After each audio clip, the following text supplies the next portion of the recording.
So the confetti's finally settled. Super Bowl LX is officially in the books. Seahawks beat the Patriots 29-13. Yep, and while Seattle celebrates, we're here for the other 30 teams. Exactly, the ones with the hangover. Because with the season over, the 2026 NFL draft order is set in stone.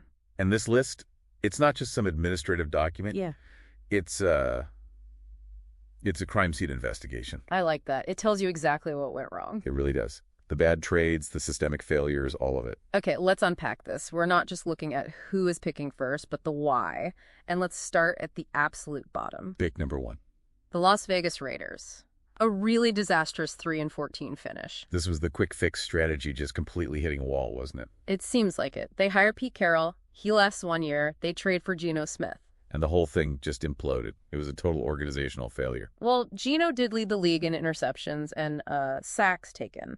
But that offensive line... Oh, you can't even put it all on him. I mean, that line was... a league-high 64 sacks allowed. I saw Skyte's note calling it the worst position room in the NFL. Yeah. You just can't function when your quarterback is on the turf 4 times a game. Yeah. It's a systemic failure. But as bad as Vegas was, the team picking second, the New York Jets, they actually broke historical models. Right. I had to double-check this stat. It felt like a typo. The 0 interception. 0. Not just low. 0 in a 17-game season. How is that even possible? It hasn't happened since they started officially tracking stats back in 1933. And it sounds like just terrible luck, but it feels self-inflicted. Well, it connects directly back to this whole year of the trade madness, right? Absolutely. Yeah. Because they decided to just liquidate their identity. You trade Sauce Gardner, you trade Quinn and Williams. Yeah. You're literally trading away the guys who get those interceptions. Exactly. It wasn't bad luck. It was deliberate dismantling of the defense. They gave up the playmakers who flipped the field. And they weren't the only ones who made that kind of massive miscalculation. I mean, look at the Dallas Cowboys. Sitting there with the 12th pick. After trading Micah Parsons to the Packers. Jerry Jones loves a headline, and he definitely got one. He got a headline, and it completely gutted their team. The defense just fell off a cliff. Dead last. 32nd in total EPA, passing yards, points allowed. They were giving up 30.1 points a game. Think about that. So they traded a generational talent for future assets, and in the present, they just lost the ability to stop anyone. It's the mystery box fallacy. A draft pick could be anything. It could even be a Micah Parsons. But you already had Micah Parsons. Right.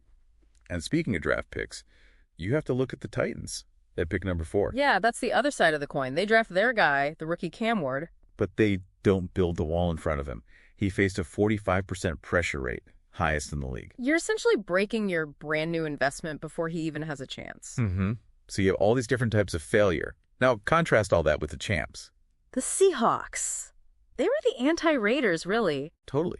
They led the league in scoring defense and in point differential. Yeah. They didn't just rack up yards. They stopped people from scoring. And that distinction is so clear in the data. You look at teams like the Giants at 5 or the Saints at 8. They could move the ball. Oh, yeah, they put up yardage between the 20s, but their red zone efficiency was just terrible. Yards of vanity, points of reality. The Seahawks finished drives. The bad teams stalled out. So the diagnosis from the 2025 season is pretty clear. Systemic offensive line failure, an inability to finish drives. And a real hubris in the trade market that backfired spectacularly on a lot of teams. So the 2026 draft in Pittsburgh, that's the surgery. It has to be. These GMs have to fix the real structural issues, or we'll be having this exact same conversation next year. All right, so here's a final thought for you to chew on. After watching the Cowboys and the Jets completely implode after trading away superstars like Parsons and Gardner for picks, does the 2025 season prove that hoarding draft capital is actually a losing strategy compared to just keeping your elite, proven talent? Is the player in hand worth more than 2 in the draft bush? Something to think about. Thanks for listening to this deep dive.